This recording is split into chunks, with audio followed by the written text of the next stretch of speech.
Hello students, in this lecture we shall discuss the chapter Motion of class 9. Dear students, all of you have seen in your everyday life that some objects are at rest and some objects are in motion. प्यारे बच्चों, आप अपने रोज़मर्रा के जीवन में ये देखते होंगे अपने चारों तरफ कि कुछ वस्तुएं तो आपके सामने एक ही जगह रखी हुई हैं और कुछ वस्तुएं लगातार मूव कर रही हैं। जैसे कि आपके सामने आपके घर में आपका टेलीविज़न है, एक ही जगह पर है, चेयर्स हैं, एक ही जगह पर रखी हुई है, और भी जो डिवाइस है, फ्रिज है, वॉशिंग मशीन है, एक ही जगह पर रखी हुई है। वहीं आप देखिए गर्मियों के दिनों में आपका जो फ़ैन है, यदि आपने ऑन किया है तो वो मोशन में है।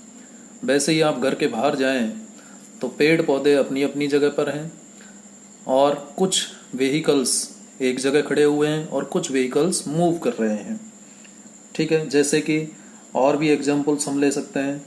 कुछ पक्षी उड़ रहे हैं। आप चारों तरफ जब देखोगे घर से बाहर निकल के तो पाओगे कि कुछ बर्ड्स जो है फ्लाई कर रहे हैं, उड़ रहे हैं, और कुछ मछलियां जो हैं पानी के अंदर तैर रही हैं। और आप देखते हो हमारे शरीर के अंदर बायोलॉजी में आप पढ़ते होंगे या टीवी पर आपने देखा होगा या किसी यूट्यूब चैनल पर आपने वीडियो देखा होगा कि हमारे शरीर के अंदर वेन्स और आर्टरीज से ब्लड फ्लो हो रहा है। ठीक है, बाहर जैसा कि मैंने आपको बताया कार, बस, ट्रक, एरोप्लेन ये सब मोशन में हैं। कुछ आप देखते हो एयरपोर्ट पर जो है कुछ फ्लाइट्स खड़ी रहती हैं, कुछ एरोप्लेन खड़े रहते हैं और कुछ एरोप्लेन या तो लैंड कर रहे होते हैं या फिर टेक ऑफ कर रहे होते हैं। लैंड करना मतलब नीचे उतर रहे हैं और टेक ऑफ करना मतलब उड़ान भर रहे हैं। वैसे ही आप देखते हैं एटम्स, मॉलिक्यूल्स। आपने एटम का नाम सुना होगा केमिस्ट्री में, एटम जिसके सेंटर पर न्यूक्लियस होता है। मॉलिक्यूल्स का नाम भी सुना होगा। प्लैनेट्स, सन के चारों तरफ उसके प्लैनेट्स चक्कर लगा रहे हैं। यूनिवर्स के बारे में आप सब जानते हैं कि सन सेंटर पर रहते हुए उसके चारों तरफ उसके प्लैनेट्स चक्कर लगा रहे हैं। स्टार एंड गैलेक्सीज, स्टार्स रात में देखते हो तो ट्विंकल करते हुए दिखाई देते हैं। गैलेक्सीज को देखते हैं कि सभी ये सब मोशन में हैं। अक्सर हम ये देखते हैं कि ऑब्जेक्ट जो कि मोशन में है, किस ऑब्जेक्ट को हम मोशन में कहते हैं? जो ऑब्जेक्ट मोशन में है हम देखने पर ये पाएंगे, ये चारों जो तरफ मैंने जो एग्जाम्पल दिए आपके सामने, जो उदाहरण रखे, इन उदाहरणों से ये स्पष्ट है कि वे ऑब्जेक्ट मोशन में कहे जाते हैं जिनकी पोजीशन टाइम के रेस्पेक्ट में कंटिन्यूअसली चेंज हो रही है।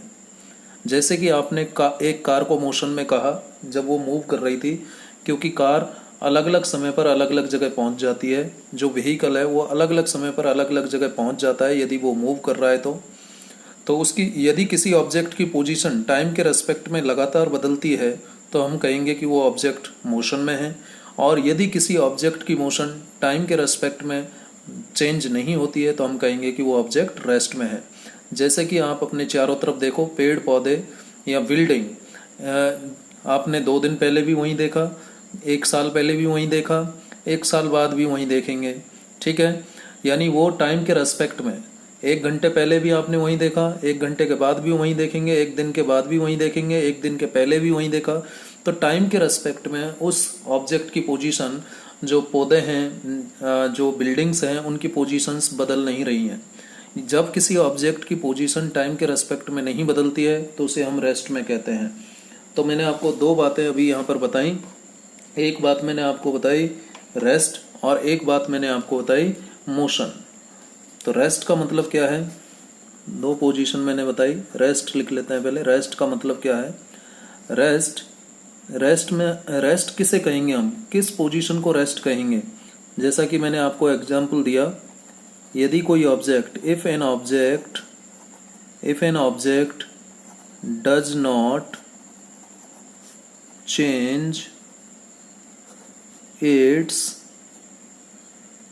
change its position if an object does not change its position with respect to, किसके रेस्पेक्ट में, विद रेस्पेक्ट टू टाइम, यदि टाइम के रेस्पेक्ट में किसी ऑब्जेक्ट की पोजीशन नहीं बदल रही है तो हम कहेंगे, तो क्या कहेंगे, object is said to be in rest. तो ऑब्जेक्ट किस में कहलाएगा बेटा, रेस्ट में कहलाएगा। If an object does not change its position with respect to time, object is said to be in rest. Examples क्या दे सकते हैं आप इसके, एग्जाम्पल्स लिख लीजिए। जैसे एक स्टेशनरी, स्टेशनरी का मतलब होता है बेटा जो एक ही जगह खड़ा है, ठीक है। स्टेशनरी कार, बस, ट्रक एटसेट्रा, ठीक है। ये तो व्हीकल्स का एग्जाम्पल हो गया। जैसे कि ट्रीज, प्लांट्स, ठीक है, ट्रीज, प्लांट्स, बिल्डिंग्स, ये सब किस में है, रेस्ट में है। ये सब किस में है, रेस्ट में है, ठीक है। ये सब रेस्ट में कही जाती है। और भी बहुत सारे एग्जाम्पल हमारे चारों तरफ आप देख सकते हो जिनकी पोजीशन, मेरा कहने का मतलब यह है कि वे ऑब्जेक्ट रेस्ट में कहलाएंगे बेटा जिनकी पोजीशन टाइम के रेस्पेक्ट में चेंज नहीं होती है, जिनकी पोजीशन टाइम के रेस्पेक्ट में चेंज नहीं होती है। जिस स्टडी टेबल पर बैठ करके अभी आप पढ़ रहे हैं अपने मोबाइल से या लैपटॉप से, वो स्टडी टेबल भी तो रेस्ट में ही है ना बेटा। जिस चेयर पर आप बैठे हुए हैं वो चेयर भी तो रेस्ट में ही है ना बेटा, क्योंकि वो 1 मिनट पहले भी वहीं थी, 1 मिनट के बाद भी वहीं रहने वाली है, यदि आप उसको एक जगह से दूसरी जगह नहीं खिसकाते हैं तो जब किसी ऑब्जेक्ट की पोजीशन में कोई चेंज नहीं आता है, किसके रेस्पेक्ट में, टाइम के रेस्पेक्ट में, तो उस ऑब्जेक्ट को हम रेस्ट में कहते हैं। समझ में आ गई बात। चलिए अब बात करते हैं मोशन। दूसरा, मोशन में कब कहलाएगा ऑब्जेक्ट। अभी मैंने बहुत सारे एग्जाम्पल आपके सामने रखे। If an object changes its position, if an object changes its position continuously with respect to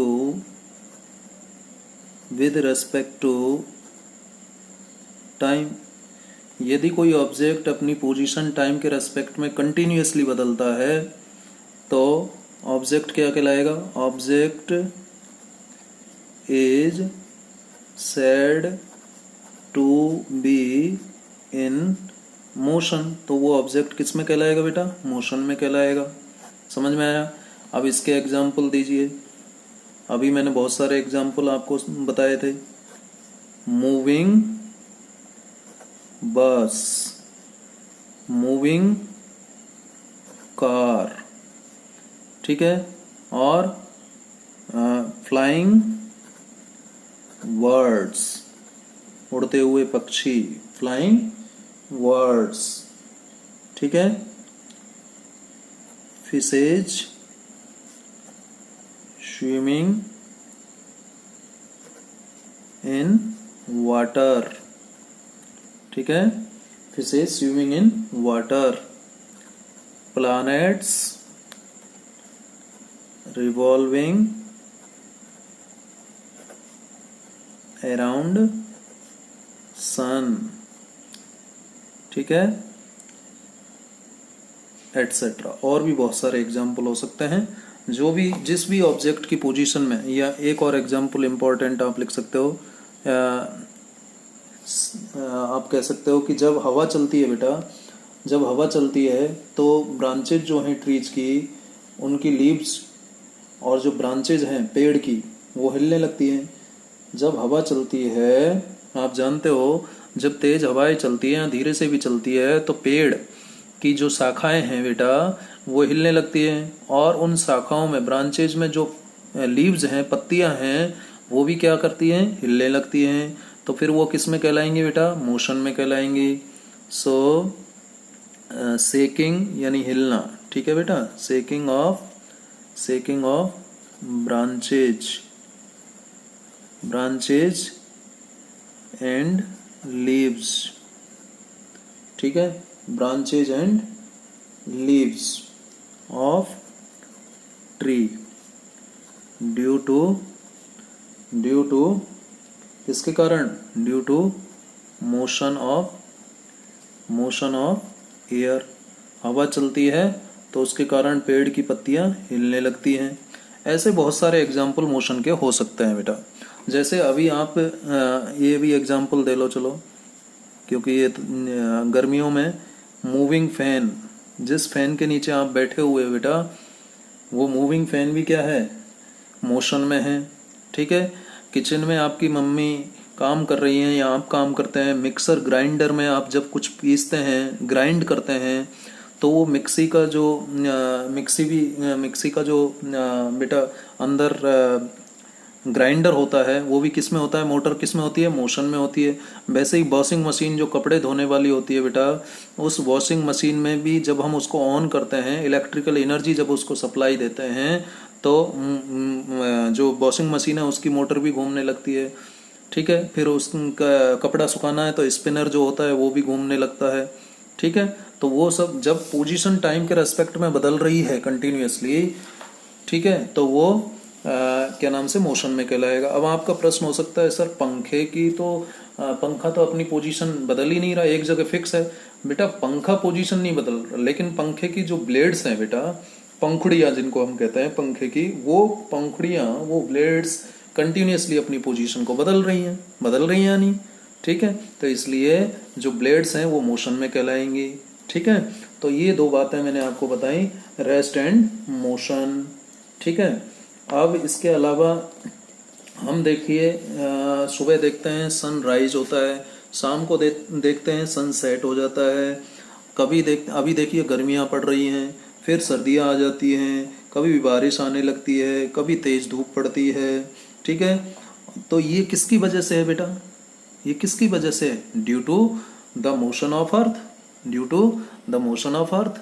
हमारी जो अर्थ है, जिस अर्थ पर हम रहते हैं, ठीक है, जो अर्थ अर्थ हमारा प्लानेट है, इस प्लानेट पर हम रहते हैं, ठीक है। तो जो हमारी अर्थ है ये भी तो अपने एक्सिस पर घूम रही है ना बेटा, ये भी अपने एक्सिस पर घूम रही है। और अर्थ के चारों तरफ इसका नेचुरल सैटेलाइट कौन है, अर्थ का natural satellite, moon, very good.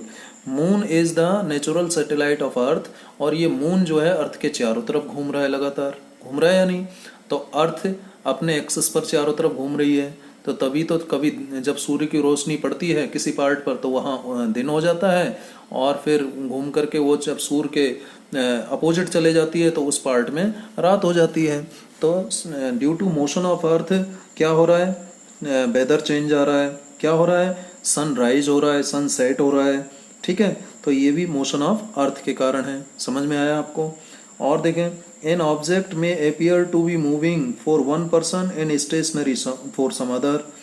एक ऑब्जेक्ट किसी व्यक्ति को तो मूव करता हुआ दिखाई दे सकता है और किसी को स्टेशनरी दिखाई देता है। जैसे कि पैसेंजर्स मूविंग इन ए बस, जब आप कभी बस में बैठे होंगे बेटा, तो बस की खिड़की से जब आपने बाहर देखा होगा तो बाहर आसपास जो पेड़ पौधे हैं, ठीक है, या जो जमीन है वो पीछे जाती हुई दिखाई देती है या नहीं देती है, देती है ना। वो पेड़ पौधे मोशन में दिखाई देते हैं, पीछे की तरफ जाते हैं, ठीक है। रोड के किनारे कोई यदि खड़ा है तो वो पर्सन भी पीछे जाते हुए दिखाई देता है, ठीक है। लेकिन एक पैसेंजर जो बस के अंदर बैठा हुआ है, उसको बस के अंदर जो पैसेंजर्स बैठे होते हैं, जो उसके साथी पैसेंजर्स होते हैं, वो स्टेशनरी पोजीशन में दिखाई देते हैं। ऐसा होता है या नहीं।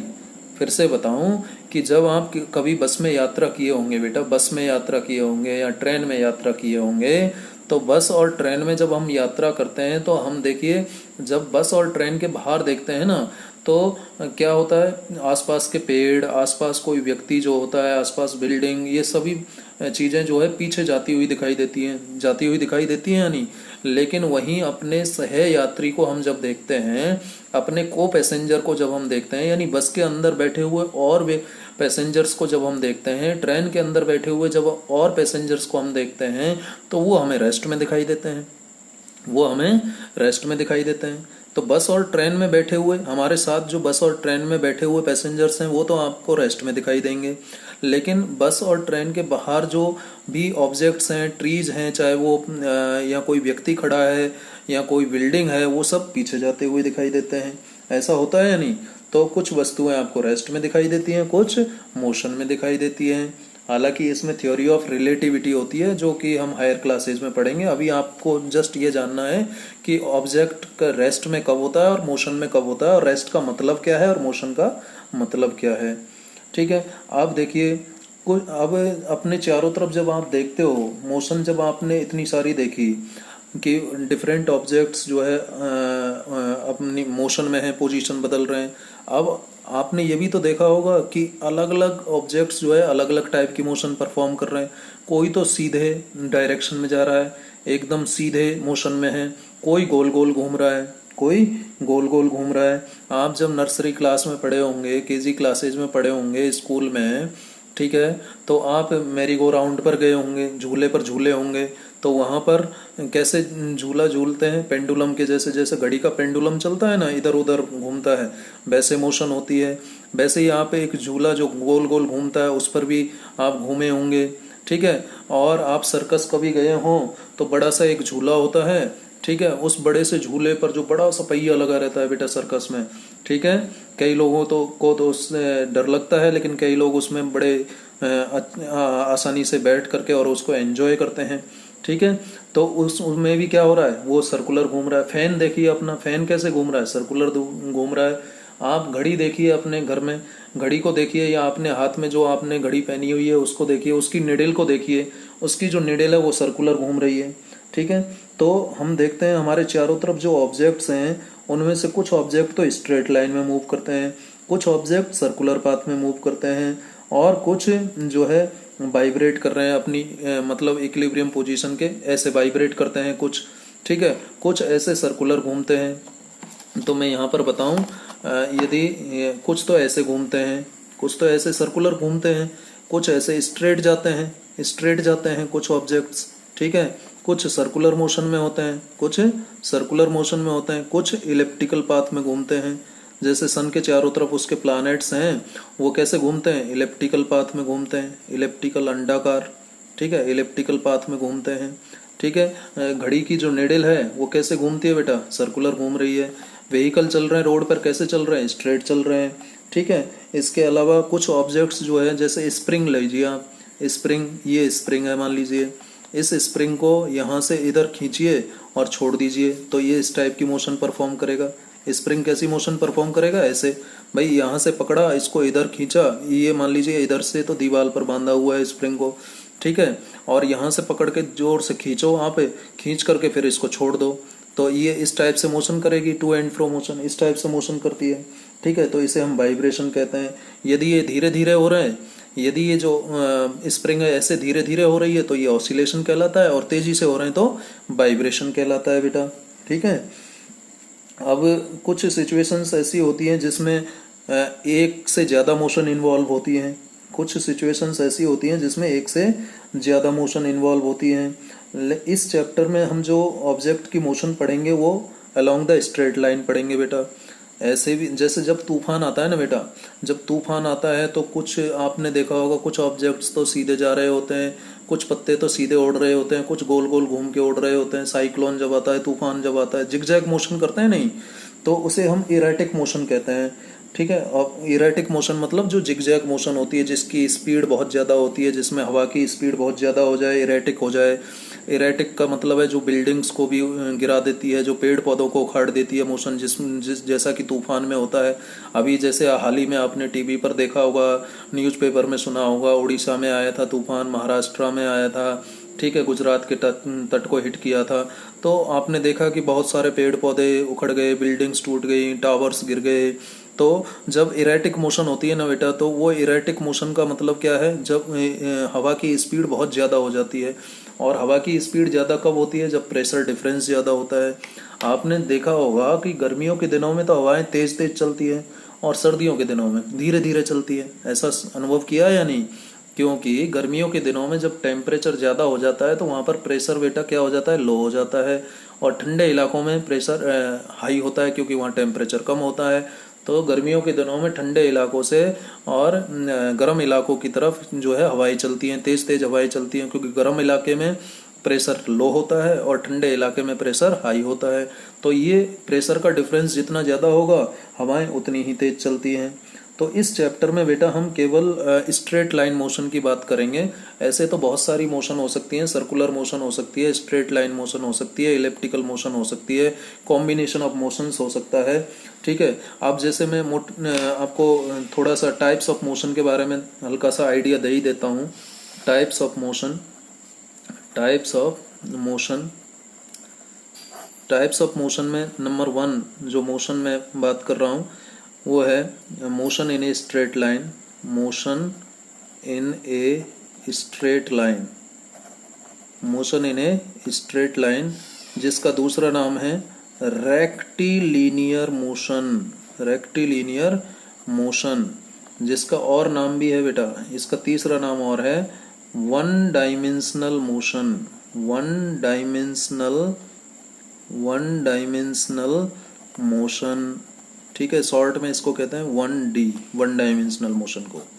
तो ये क्या होती है motion in a straight line और रेक्टिलियन मोशन और वन डायमेंशनल मोशन, ये क्या होती है इसको हम जान लें जरा।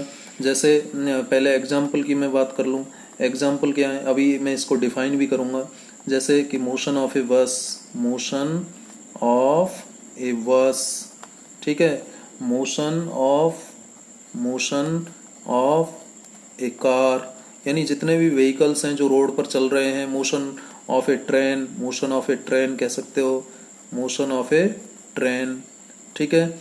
और मोशन ऑफ एन एरोप्लेन, कब, जब वो एयरपोर्ट पर सड़क पर चल रहा है, उड़ने से पहले जब सड़क पर रनवे पर चलता है। तो ध्यान रखिए, जब उड़ान में होता है तब ये वन डायमेंशनल मोशन नहीं होता एरोप्लेन का। Motion of aeroplane, aeroplane when it is moving, when it is moving on runway, जब ये रनवे पर दौड़ता है कौन, एरोप्लेन, तब इसकी मोशन वन डायमेंशनल होती है। जब ये उड़ान में होता है ना एरोप्लेन बेटा, तब इसकी मोशन वन डायमेंशनल नहीं होती। तो ये एग्जांपल्स हैं वन डायमेंशनल मोशन के, जिसको हम रेक्टिलीनियर मोशन या स्ट्रेट लाइन मोशन कहेंगे।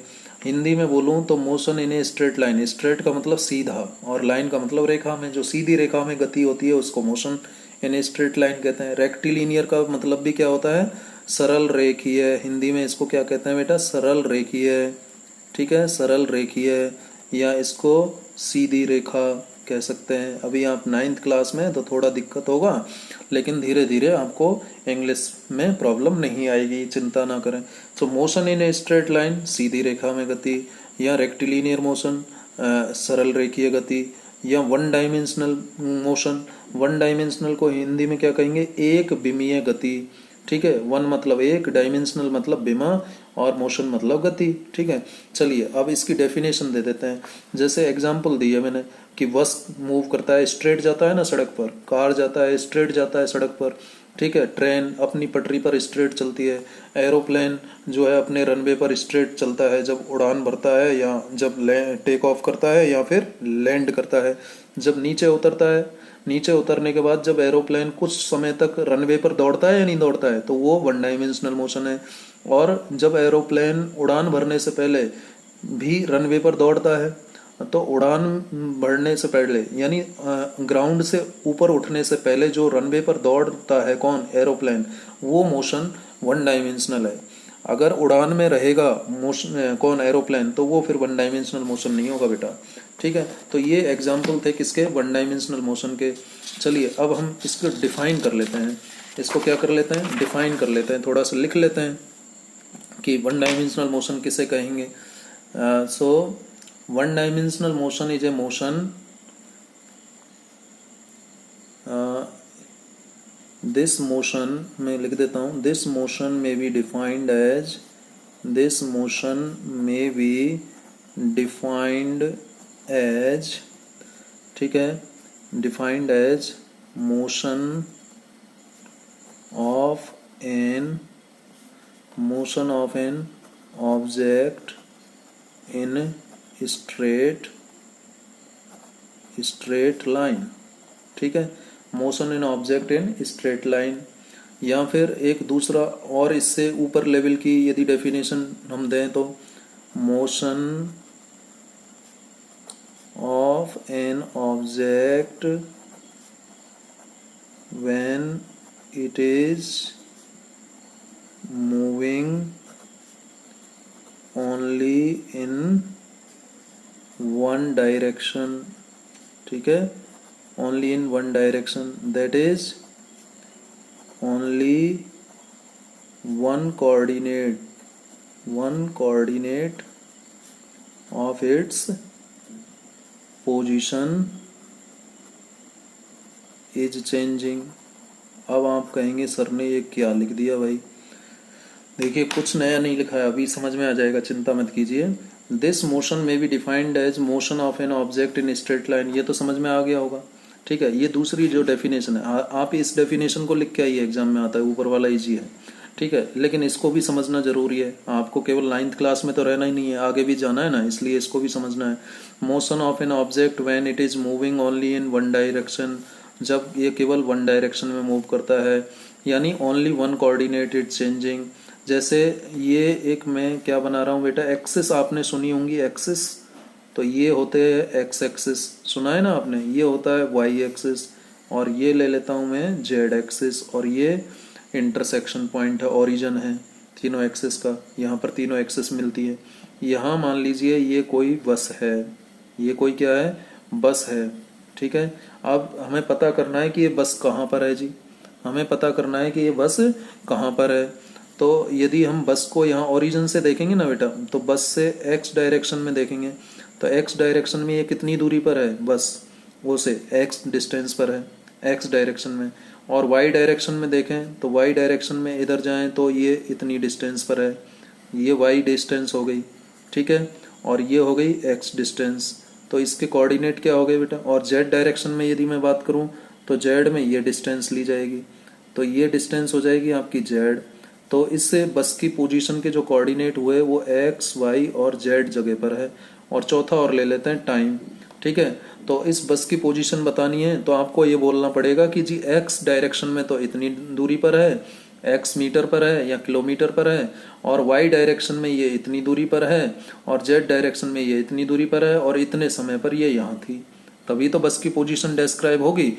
तो इनको कहते हैं बेटा, ये जो एक्स वाई जेड जो मैंने लिखे हैं इनको कोऑर्डिनेट्स कहते हैं। क्या कहते हैं, कोऑर्डिनेट्स, कोऑर्डिनेट्स, ठीक है। कौन से कोऑर्डिनेट, कार्टेशियन कोऑर्डिनेट्स, ठीक है, याद रह जाए तो नाम याद रख लेना, कार्टेशियन कोऑर्डिनेट, ठीक है, कार्टेशियन कोऑर्डिनेट कहते हैं।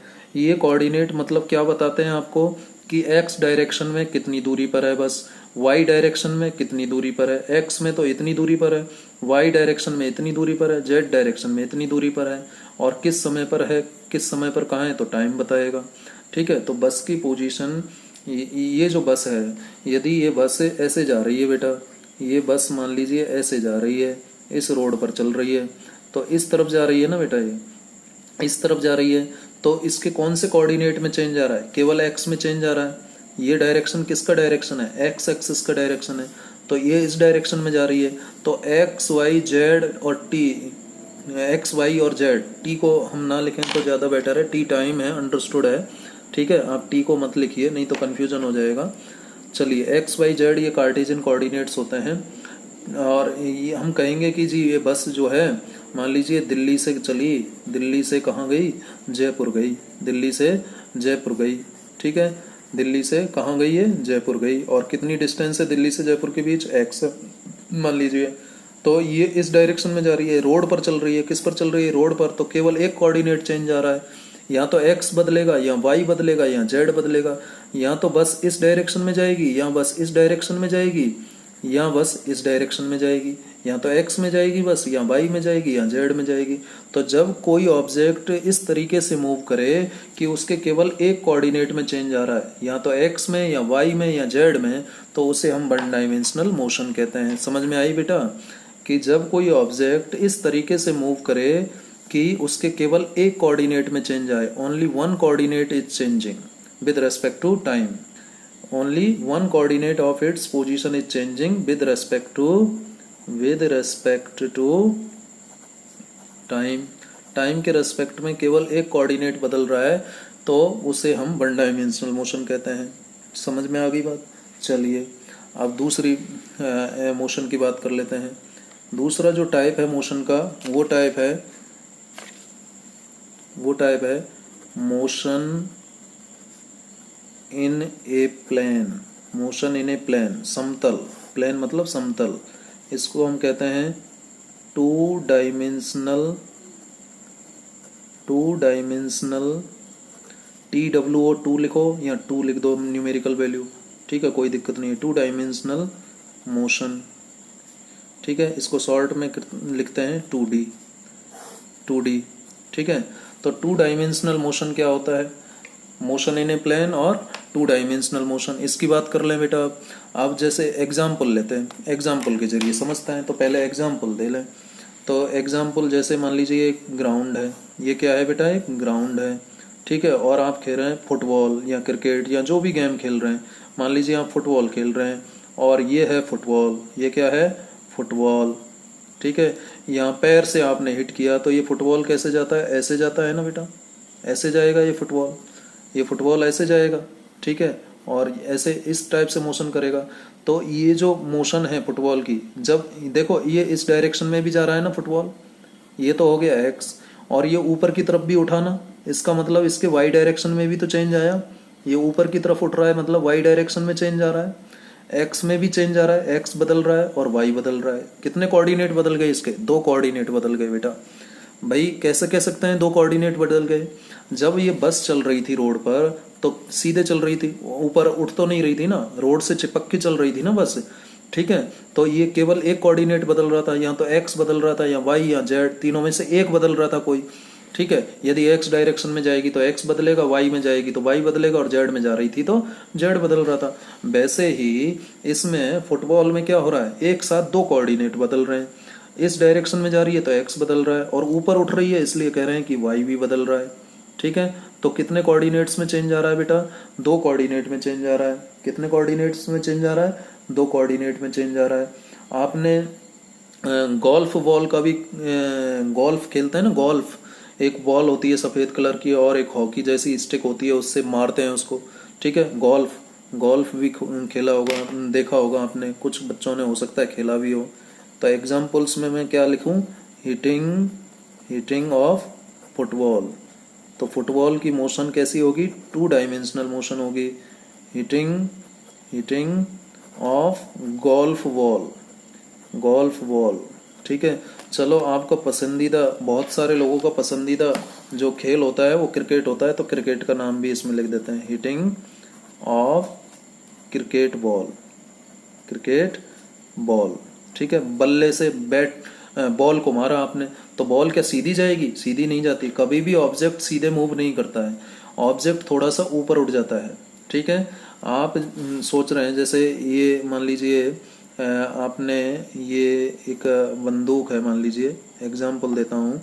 डिफेंस में जब लोग आप देखिए बंदूक से ट्रिगर दबाते हैं तो इससे कौन निकलता है? बुलेट निकलती है।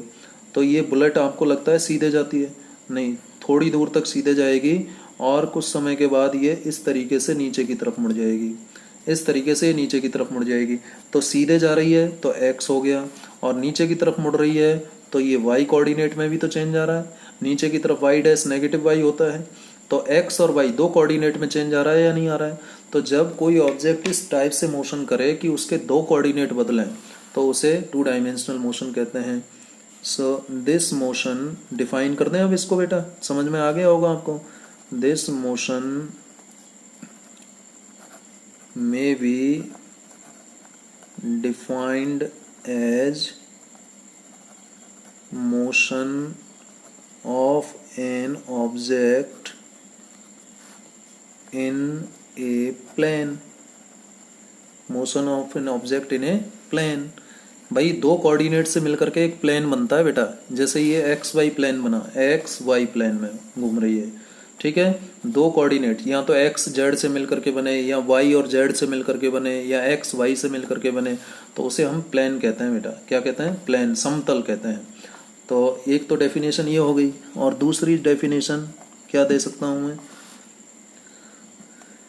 Motion of an object, motion of an object when it is moving, when it is moving only in only मत लिखो, चलो, when it is moving in two directions, in two directions, that is two coordinates एक साथ दो direction में move कर रहे, एक साथ दो डायरेक्शन में जाए जब कोई ऑब्जेक्ट तो उसे 2D मोशन कहते हैं। जैसे बॉल, अभी हमने बताया पैर से फुटबॉल को आपने हिट किया तो बॉल सीधे भी जा रही है और नीचे की तरफ भी गिरेगी, ठीक है, ऊपर उठ करके नीचे भी गिरेगी। जैसे बंदूक से बुलेट फायर किया आपने, बुलेट फायर की है बुलेट, तो बुलेट जो है सीधे भी जा रही है और कुछ समय के बाद में नीचे भी जाएगी, यानी एक्स डायरेक्शन में गई फिर वाई में गई, ठीक है। ऐसे ही ये फुटबॉल एक्स में जा रही है, एक्स में जाते जाते ऊपर भी जा रही है तो वाई की तरफ भी गई, फिर नीचे आ रही है तो भी वाई डायरेक्शन होगी, नीचे की तरफ, ठीक है, क्लियर है। तो एक्स वाई कोई दो कोऑर्डिनेट में चेंज आए, when motion of an object when it is moving in two directions together, एक साथ दो डायरेक्शन में जाए, ठीक है, that is two coordinates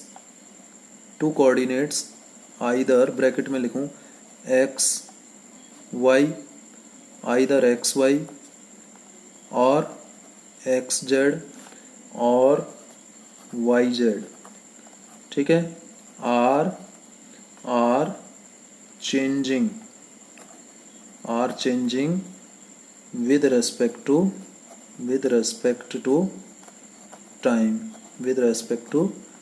time. तो टाइम के रेस्पेक्ट में जब दो कोऑर्डिनेट बदलें, या तो एक्स वाई बदल रहे हैं या वाई जेड बदल रहे हैं या जेड एक्स बदल रहे हैं, जब दो कोऑर्डिनेट बदलते हैं तो हम उसे 2 डायमेंशनल मोशन कहते हैं। समझ में आ गया? ठीक है, क्लियर है। अब आप कहेंगे सर ये एरोप्लेन जो है 2 डायमेंशनल मोशन में है क्या? नहीं बेटा, एरोप्लेन 2 डायमेंशनल मोशन में नहीं है, वो 3 डायमेंशनल मोशन में है। जब जैसे मच्छर उड़ रहा है, मक्खी उड़ रही है हवा में, ठीक है, तो वो 3 डायमेंशनल मोशन है बेटा। कौन सी मोशन है? 3 डायमेंशनल मोशन है। समझ में आ गई बात? 3 डायमेंशनल मोशन है। तो 2 डायमेंशनल मोशन में सीधी सी बात है, जब आप देख लीजिए कि कहीं दो कोऑर्डिनेट बदल रहे हैं तो वो 2 डायमेंशनल मोशन होगी, ठीक है। चलिए और नेक्स्ट हम बात करते हैं। नेक्स्ट हम बात करेंगे कौन सी? 3 डायमेंशनल मोशन। तीसरे टाइप की मोशन है 3 डायमेंशनल मोशन। तीसरी जो मोशन है वो है motion in A space, motion in A space, motion in A space और 3 dimensional motion. 3 dimensional motion, 3D कहते हैं इसको शॉर्ट में। 3 डायमेंशनल मोशन को क्या कहते हैं? 3D कहते हैं, ठीक है। शॉर्ट में क्या कहते हैं? 3D कहते हैं। दिखाई दे रहा होगा आपको। चलिए, तो इसको पहले तो एग्जाम्पल ले लें इसके। क्या ले लें? एग्जाम्पल ले लें। एग्जाम्पल से पहले एग्जाम्पल ले लेते हैं तो समझ में आ जाता है ना बेटा। एग्जाम्पल जैसे motion of an aeroplane in air, हवा में उड़ता है ऊपर, ठीक है। और motion of A mosquito flying in air, ठीक है। चाहे वो एयर मीडियम में उड़ रहा है चाहे वो वैक्यूम में उड़ रहा है, वो क्या होगा? मोशन इन ए स्पेस ही होगा। मोशन ऑफ एनी इंसेक्ट, ठीक है, फ्लाइंग इन एयर, ठीक है। कोई भी इंसेक्ट जो एयर में उड़ रहा है, हवा में उड़ रहा है, वो कौन सी मोशन है?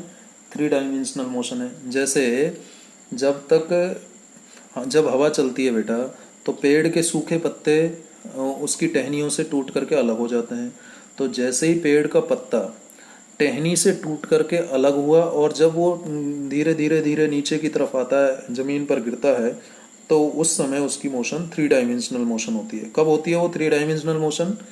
पत्ती की जो सूखी पत्ती या गीली पत्ती जो ब्रांच से, पेड़ की ब्रांच से, शाखा से अलग हो गई टूट करके, उसकी मोशन 3 डायमेंशनल मोशन कब होगी? जब वो पेड़ की शाखा से टूट करके अलग हो गई है और जब वो नीचे गिर रही है। ठीक है, नीचे गिर रही है या तेज हवा में और ऊपर उड़ते चले जा रही है। ठीक है, तो वो मोशन इन स्पेस होगी। ठीक है, जैसे कि मोशन ऑफ ए काइट, पतंग, पतंग का उड़ना। ठीक है, पतंग उड़ रही है, भाई पतंग उड़ाते हो ना आप, शौक है ना, पतंग उड़ाया, धागे से उड़ा रहे हो, धागे से बांध के अचानक किसी ने पतंग काट दी आपकी, पेच लड़ा दिए, पतंग कट गई। अब वो पतंग कटने के बाद उड़ती हुई चली गई, उड़ती हुई जा रही है, तो वो क्या हो गई? मोशन इन स्पेस हो गई ना बेटा। ठीक है, तो ये बहुत सारे एग्जाम्पल हैं किसके? मोशन इन ए स्पेस और 3 डायमेंशनल मोशन। अब जैसे नाम से पता चल रहा है 3 डायमेंशनल है, यानी ये एक साथ तीनों दिशाओं में होगी, एक्स में भी होगी, वाई में भी होगी और जेड में भी होगी। तो कैसे डिफाइन करेंगे फिर इसको? This motion may be defined as motion of an object, motion of an object in space, motion of an object in space। या फिर दूसरी डेफिनेशन और क्या दें इसकी? इसकी दूसरी डेफिनेशन हो सकती है motion of an object, motion of an object when it is moving, it is moving, it is moving in 3 directions together, एक साथ 3 दिशाओं में उड़ जा रहा है। ठीक है, that is 3 coordinates, 3 coordinates x, y and z, ये तीनों कोऑर्डिनेट, ठीक है, are changing continuously, are changing continuously with respect to time. जब टाइम के रेस्पेक्ट में तीनों कोऑर्डिनेट बदलते हैं तो वो 3 डायमेंशनल मोशन कहलाता है। ठीक है, अब जैसे चलो समझा देता हूँ मैं आपको। ये है एरोप्लेन बेटा, मुझे बनाना नहीं आता लेकिन देख लीजिए, मान लीजिए ये एरोप्लेन है। ठीक है, क्या है ये? एरोप्लेन है। एरोप्लेन, आपकी ड्राइंग मुझसे अच्छी है। ठीक है, चलिए ये एरोप्लेन है, हवा में उड़ रहा है बेटा, ये हवा में उड़ रहा है तो ऐसे जा रहा है तो एक्स। ठीक है, हाइट पर है, ये अर्थ सरफेस, यहाँ पर ये अर्थ सरफेस है। ठीक है ना बेटा, तो ये मान लीजिए एच हाइट पर है, तो ये एच किसके बराबर हो गया? वाई के बराबर। तो वाई में चेंज आ रहा है, एक हाइट पर तो उड़ता नहीं है, वाई में चेंज आ रहा है। ठीक है, एक्स में आ रहा है और जेड में भी चेंज आएगा। जेड में कैसे आएगा? अब यहाँ पर मैं जेड को बना नहीं सकता क्योंकि देखो एक्स में चेंज आ गया, इस डायरेक्शन में जा रहा है, ये ऐसे जा रहा है, एक्स में चेंज आ गया, ऊपर उड़ रहा है, वाई में चेंज आ गया। ठीक है, और इधर उधर होता है, इधर उधर होता है, इस तरफ होगा या उस तरफ होगा तो जेड में भी चेंज आता है, इस तरफ उस तरफ जी होगा तो जेड में भी चेंज आएगा। तो तीनों कोऑर्डिनेट बदलेंगे, एक्स भी बदलेगा, वाई भी बदलेगा और जेड भी बदलेगा। किसके रेस्पेक्ट में? टाइम के रेस्पेक्ट में, जब एरोप्लेन उड़ रहा होता है। ठीक है, तो ये मोशन इन ए स्पेस हुआ बेटा, मोशन इन 3 डायमेंशन और 3D मोशन कहते हैं इसको हम। अब आपकी बुक में यदि आप देखोगे तो देखो बेटा, मैं दिखा देता हूँ आपको। ये देखिए मोशन वाला चैप्टर आप खोलना, बुक आपको शायद मिल गई होंगी, नहीं मिली है तो मैंने ग्रुप में आपको भेज दी है बुक, सॉफ्ट कॉपी, उससे आप पढ़ सकते हैं, कोई टेंशन नहीं करना। ठीक है, और नहीं भी पढ़ सकते तो जो मैं पढ़ा रहा हूँ उसको पढ़ लो, वो भी सफिशियंट है। एक्टिविटी 8.1 दे रखी है, discuss whether the walls of your classroom are at rest or in motion. 8.1 activity जो है, आप अपने घर में अपने मम्मी पापा से, अपने भाई बहन से डिस्कस करो कि बताओ भैया, बताओ बहन, बताओ मम्मी, बताओ पापा कि जो हमारे इस कमरे की दीवारें हैं वो रेस्ट में हैं या मोशन में हैं। ठीक है, तो जवाब आएगा, क्या आएगा जवाब, कि रेस्ट में है। जब आप स्कूल आओगे और अपने क्लासरूम में जब बैठोगे, ठीक है, तो अपने साथियों से पूछोगे कि भाई क्लासरूम की दीवारें रेस्ट में है या मोशन में है, तो क्या जवाब आएगा, रेस्ट में है। किस में है, रेस्ट में है। समझ में आ गई बात। ये एक्टिविटी 8.1 बड़ी सिंपल सी एक्टिविटी। 8.2 क्या कह रहा है, have you ever experience that the train in which you are sitting appears to move while it is at rest. क्या आपने, समझिए, क्या आपने कभी ये एक्सपीरियंस किया है, अनुभव किया है कि जिस ट्रेन में आप बैठे हैं वो आपको चलती हुई लगे जबकि आपकी ट्रेन नहीं चल रही है। ऐसा अनुभव किया है भाई? ट्रेन से यात्रा जिन बच्चों ने की होगी उनको ये अनुभव जरूर हुआ होगा। Discuss and share your experience. ठीक है, तो आप मुझे कमेंट करके बताएंगे कि हाँ सर मैंने अनुभव किया है। ठीक है, तो have you ever experience that the train in which, ऐसा कब होता है बेटा, जैसे प्लेटफॉर्म पर, ट्रेन का जो प्लेटफॉर्म होता है वहाँ पर एक ट्रेन आपकी खड़ी है जिसमें आप बैठे हो और बगल में दूसरी ट्रेन खड़ी है। समझ में आ गई बात। अचानक दूसरी ट्रेन चलना शुरू कर देती है, तो आप जो बगल वाली ट्रेन है उसमें देख रहे हैं, अचानक वो चलना शुरू कर देती है, तो आपको लगता है कि आपकी ट्रेन चल गई और आपके पापा बाहर थे, तो आप तुरंत पापा की टेंशन हो जाएगी कि पापा ट्रेन चल गई, आ जाओ आ जाओ जाओ। लेकिन जैसे ही आपका ध्यान बगल में ज़मीन पर जाएगा तो आपको लगेगा कि अरे मेरी ट्रेन तो नहीं चल रही है। लेकिन आपको ऐसा अनुभव होगा क्योंकि दूसरी बगल वाली ट्रेन चलने लगी, तो आपको लगेगा कि आपकी ट्रेन चल गई है, चलने लगी है। ठीक है, चलिए एक और इसमें बात दे रखी है, थिंक एंड एक्ट। इसके ऊपर सोचना है और काम करना है। Be sometime are endangered by motion of object around us. कई बार हम कई बार एंडेंजर्ड, भयभीत हो जाते हैं, घबरा जाते हैं और डर लगने लगता है किसके द्वारा, by the motion of object around अस। हमारे पास में जो ऑब्जेक्ट्स हैं उनकी मोशन से कई बार डर लगने लगता है। जब तेज आंधी आ जाती है तो पेड़ जोर जोर से हिलने लगते हैं बेटा, साई साई की आवाज आती है, तो डर लगने लगता है कि नहीं लगने लगता है, लगता है। Specially if that motion is erratic, जब मोशन कैसी हो जाए, इरेटिक। इरेटिक मोशन का मतलब मैंने आपको अभी थोड़ी देर पहले बताया कि जिगजैग मोशन, जो कि बहुत ज़्यादा स्पीड से, जब हवा बहुत ज़्यादा स्पीड से चलती है ना, जब हवा बहुत ज़्यादा स्पीड से बहती है तो उसे इरेटिक मोशन कहते हैं। और एक ही डायरेक्शन में नहीं चलती, जिगजैग किसी भी डायरेक्शन में। जैसे तूफान आता है तो जिगजैग, कभी एक दिशा में जा रही है हवा, कभी दूसरी दिशा में, कभी तीसरे दिशा में। आप पेड़ के पत्तों, टहनियों को देखते होंगे, कभी पेड़ जो है एक तरफ झुक जाता है, कभी दूसरी तरफ। तो इस टाइप की जो मोशन होती है, तेज हवा जब चलती है और चारों दिशाओं में जब वो हवा आपस में एक दूसरे को क्रॉस करती है तो वो इरेटिक मोशन होती है, जिगजैग मोशन। एंड अनकंट्रोल्ड, इस इरेटिक मोशन को हम अनकंट्रोल्ड मोशन भी कहते हैं। जैसे कि जब किसी नदी में बाढ़ आ जाती है, as observed in a flooded river, a hurricane. ठीक है, जब किसी नदी में बाढ़ आ जाती है तो पानी को देखा है आपने कितना भयानक तरीके से बहता है, ए यूरिकेन और ए सुनामी, या यूरिकेन या सुनामी। सुनामी आपने देखा है, जापान में आया था बेटा, तो समुद्र का जो पानी है उसकी वेव्स जो होती है ना बेटा, पानी जो है हाई एम्पलीट्यूड की वेव का रूप ले लेता है। जब हाई एम्पलीट्यूड बन जाता है वेव्स का, तो वो उन वेव्स के पास एनर्जी बहुत ज़्यादा आ जाती है बेटा। ठीक है, और जब बहुत ज़्यादा एनर्जी की वाटर वेव्स जब बिल्डिंग से जाके टकराएंगी, पानी जो समुद्र का पानी है ऊपर उठ करके बाहर आ जाता है और तेज़ स्पीड से जो है बिल्डिंग से जाके टकराता है, तो उसे हम कहते हैं सुनामी। और सुनामी में आपने देखा होगा बड़ी बड़ी बिल्डिंग पेड़ पौधे सब कुछ तहस नहस हो जाते हैं, सब टूट जाते हैं। ठीक है, on the other hand controlled motion can be service to motion. ये तो अनकंट्रोल्ड बताई थी, लेकिन यदि कंट्रोल्ड मोशन है, जैसे आप देखिए पंखा धीरे धीरे चल रहा है तो ठंडी ठंडी हवा अच्छी लगती है, लेकिन पंखे को एकदम तेज चला दो तो वो हवा ठीक से अच्छी नहीं लगती ना। तो कंट्रोल्ड फॉर्म है इमोशन का, धीरे धीरे हवा बह रही है गर्मियों के दिनों में बाहर, तो बड़ा अच्छा लगता है बाहर घूमने में। लेकिन अचानक आंधी आ जाए तो घूमने में अच्छा लगेगा क्या, नहीं लगेगा। तो जो कंट्रोल्ड मोशन होती हैं, जिनकी स्पीड कंट्रोल्ड होती है, जो एक प्रॉपर स्पीड से बहती हैं हवाएं, वो एक मानव जाति के लिए क्या हो सकती है, सेवा हो सकती है।